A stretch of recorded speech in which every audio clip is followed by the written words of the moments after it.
Gospodin nas čuva, kao pastir stado svoje.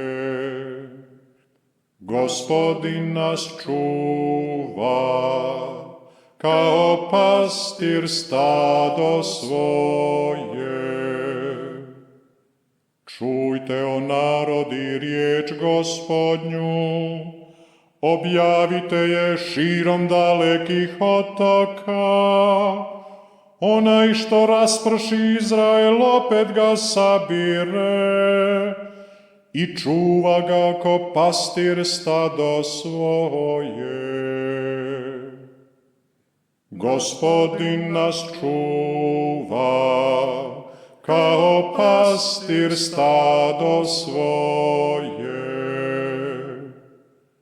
Jer Gospodin oslobodi Jakova, izbavi ga iz ruku jačeg od njega, i oni će radosno kličuć na vis sionski, da se naužiju dobara Gospodnjih.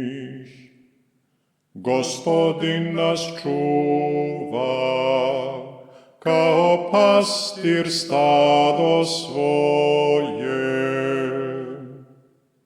Djevojke će se veselit u kolu, mlado i staro zajedno, jer ću im tugu u radost pretvoriti.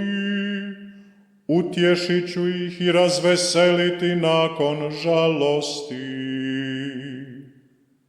Gospodin nas čuva, kao pastir stado svoje.